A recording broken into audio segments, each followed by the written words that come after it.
ఓం విదురాయ నమః. సమస్త సమంగళాని సంతు, సర్వే జనాః సుఖినో భవంతు. నా వీడియోని వీక్షిస్తున్న ఈ ఈపీఎస్ 95 సభ్యులందరికీ కూడాను పేరు పేరున నేను చాలా ధన్యవాదాలు తెలుపుతూ ఉన్నాను.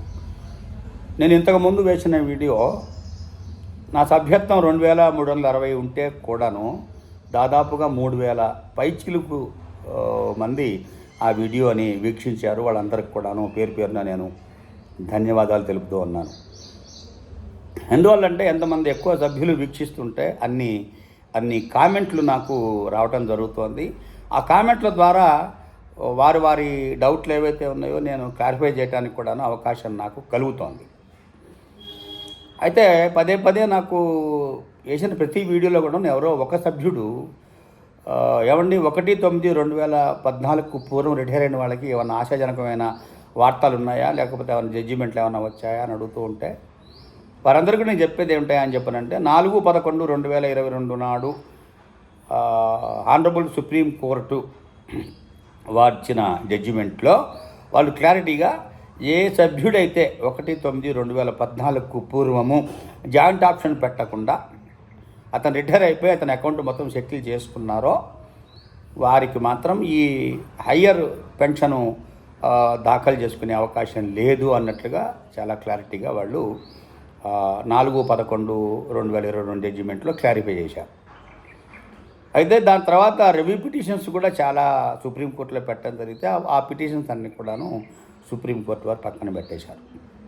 అయితే ఇది ఇలా ఉండగా ఇప్పుడు మనకి 23వ తారీఖు సెప్టెంబర్ నాడు మనకి ప్రోరాటా దాని మీద ఈ సుప్రీంకోర్టులో వేసిన స్పెషల్ లీవ్ పిటిషను ఏమిటవుతుందో చూడాలి. ఇంతవరకు కూడాను నా ఇన్ఫర్మేషన్కి సంబంధించి ఈ మద్రాస్ హైకోర్టులో ఎగ్జాంప్టెడ్ ఎస్టాబ్లిష్మెంట్ కూడాను దీనిలో కవరేజ్ కావాలన్న దాని మీద ఎటువంటి ఎస్ఎల్పి వేసినట్లుగా నాకు దాఖలా లేవు. అయితే సభ్యులు ఎవరైనా చూస్తున్న వాళ్ళు దానికి కూడా ఎస్ఎల్పి ఉంది అని చెప్పనంటే ఈ వీడియో వచ్చే నాటికి దానికి కూడా నాకు మీరు ఇన్ఫర్మేషన్ కానీ ఏదైనా ఉంటే ఇవ్వండి. తద్వారా దానికి కూడాను నేను పూర్తిగా అటువంటి ఎస్ఎల్పి ఏమన్నా ఉంటే దాన్ని కూడాను చదివి మళ్ళీ మీకు ఒక వీడియో క్లారిఫికేషన్ ఏదైనా ఇస్తాను. యాజ్ ఆఫ్ నో అయితే మాత్రం ఎగ్జాంప్టెడ్ ఎస్టాబ్లిష్మెంట్ కూడా ఈ యొక్క పరిధిలోకి రావాలి. వారికి కూడా జాయింట్ ఆప్షను మీరు తిరస్కరించకూడదు. జాయింట్ ఆప్షన్ తీసుకుని వారికి ఏంటంటే ఇవ్వాలనేది హయ్యర్ పెన్షన్ ఇవ్వాల్సిన డిసైడ్ చేయాల్సిందని చెప్పేసి ఆ యొక్క మద్రాస్ హైకోర్టు వారి యొక్క జడ్జిమెంటు. తర్వాత పోతే ఈ ప్రోరాటా వల్ల ఏంటండి మాకు వచ్చే సుఖము, ఆల్రెడీ మేము హయ్యర్ పెన్షన్ మీకు తీసుకున్నాం కదా అని ఒకళ్ళిద్దరు సభ్యులు నాకు ఫోన్ చేసి మాట్లాడారు. ఈ వీడియో ద్వారా నేను అందరికి కూడా ఒకసారి వెసులుబాటు కోసం అందరికీ క్లారిటీ కోసం నేను చెప్తూ ఉన్నాను. నిజంగా వాస్తవానికి ఈ ప్రోరాటా ఫార్ములా ఇది కరెక్ట్ కాదు అని కనుక అది నిర్ధారణ అయిపోయి జడ్జిమెంట్ ఖరారు అయిపోయింది అనుకోండి, ఎవరైతే ఆల్రెడీ హయ్యర్ పెన్షన్ ప్రోరాటా మీద పొంది ఉన్నారో అంటే 1/9/2014 పూర్వం ఒక శాలరీ, దాని తర్వాత పోతే 1/9/2014 తర్వాత ఉన్న దాంట్లో ఒక శాలరీ తీసుకుని ఈ రెండు కలిపి ఏదైతే పెన్షన్ డిసైడ్ చేశాడో మళ్ళా వాళ్ళందరికీ కూడా 100% రివైజ్ చేయవలసి వస్తుంది. వీళ్ళకే కాదు, ఈ ప్రోరాటా మీద హయ్యర్ పెన్షన్ ఎవరైతే పొంది ఉన్నారో వాళ్ళందరికీ కూడా. కానీ ఈ యొక్క ప్రోరాటా క్యాలిక్యులేషన్ ఏదైతే పూర్వం పెన్షన్ తీసుకున్నారో చూశారండి, అంటే 1/9/2014 పూర్వం 6,500 మీద, దాని తర్వాత 15,000 వారికి మాత్రం వర్తించదు. ఎందుకంటే ఆ ప్రోరాటా స్టాండింగే.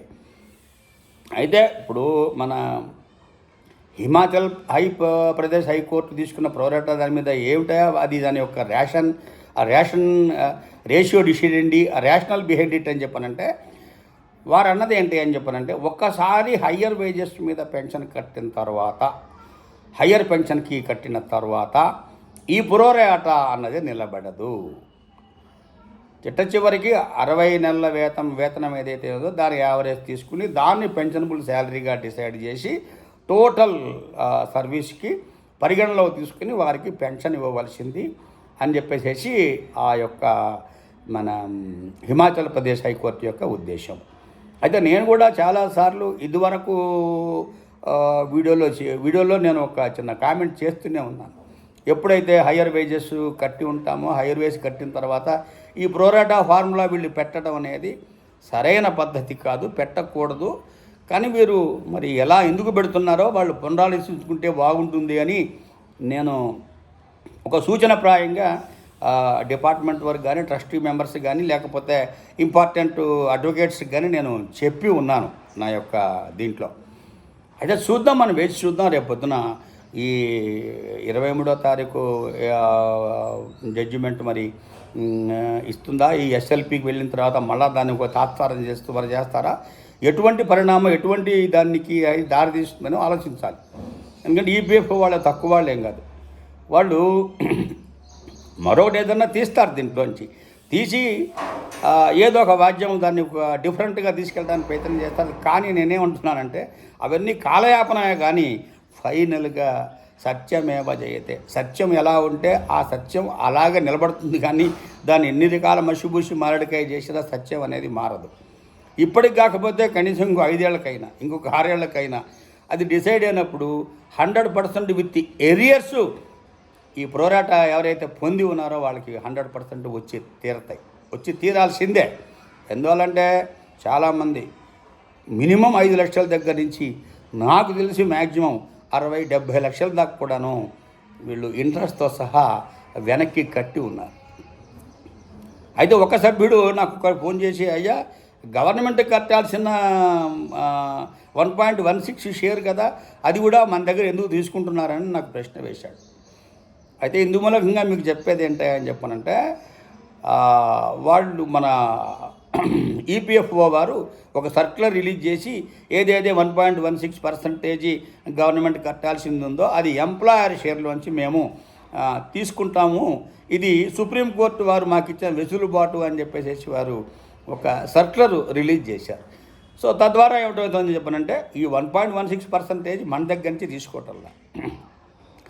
ఇంకోటి ఏమిటా అని చెప్పనంటే 8.33% కూడా మన దగ్గర తీసుకోవాలా. 8.33% కూడా ఎంప్లాయర్ షేర్లోంచి వచ్చిందే. అయితే ఏంటంటే కాలక్రమేణా మనకి పెన్షన్ డిసైడ్ అయిపోయింది కాబట్టి ఇది ఈ ప్రోరాటా మీద before 1/9/2014 and after 1/9/2014 pro rata pension decide అయిపోయింది కాబట్టి వాటి మీద మనకి హయ్యర్ వేజెస్ క్యాలిక్యులేషను అని చెప్పి అన్నారు కాబట్టి హయ్యర్ వేజెస్ కడుతున్నాం కాబట్టి వాటి యొక్క డిఫరెన్షియల్ వస్తుంది. ఇప్పుడు ఆ డిఫరెన్షియల్ వచ్చినప్పుడు ఆ డిఫరెన్షియల్ ఆల్రెడీ మనము ఎంజాయ్ చేసి ఉన్నాం కదా, మనం పిఎఫ్లో ప్రావిడెంట్ ఫండ్ ఎంజాయ్ చేసి ఉన్నామో దానిలోంచి తిరిగి మనం కడతాం అన్నమాట. అయితే ఏ పెన్షన్ స్కీమ్ కానీ టోటల్ ప్రపంచంలో పెన్షన్ స్కీమ్కి ఎంప్లాయీ ఎన్నడూ కంట్రిబ్యూట్ చేయడు. ఈ పెన్షన్ స్కీమ్ అనేది చాలా సోషల్ సెక్యూరిటీ స్కీమ్. ఇది కేవలం ఎంప్లాయర్ కానీ గవర్నమెంట్ కానీ దానికి తద్వారా ఫండ్ క్రియేట్ చేసి దాని నుంచి మాత్రమే పెన్షన్ ఇవ్వాల్సింది, కానీ ఎంప్లాయీ నుంచి ఎటువంటి కలెక్షను జరగదని మీకు చాలా క్లారిటీగా చెప్తున్నాను. ఇంకేమన్నా స్పెషల్ క్లారిటీ కావాలంటే నాకు ప్రశ్న వేయండి, దానికి ఖచ్చితంగా నేను సమాధానం చెప్తాను. అయితే ఈ వీడియోను కూడా పోయిన వీడియో మాదిరిగా అందరికీ చాలామందికి షేర్ చేయండి. చేసిన తర్వాత వారి అభిప్రాయాలు నాకు ఖచ్చితంగా నాకు పరిగణనలో కావాలి, వారి యొక్క ఇన్ఫర్మేషన్స్ కూడా నాకు కావాలి. సో ఎక్కడెక్కడి ఏం జరుగుతున్నాయో తెలుస్తుంటే కూడాను నా వీడియోని ఇంకా విజయవంతంగా, ఇంకా క్లారిటీగా, ఇంకా చాలా చక్కగా ఉండేటట్టు, వాస్తవానికి దగ్గరగా ఉండేటట్టుగా నేను ప్రయత్నం చేయగలవాడను. సర్వే జనా సుఖినో భవంతు. అందరికీ మరోసారి ధన్యవాదాలు చెప్తున్నాను. ఓం విదురాయ నమః. సమస్త సమ్మంగళాన్ని సంతు. సర్వే జనాః సుఖినో భవంతు. మరొకసారి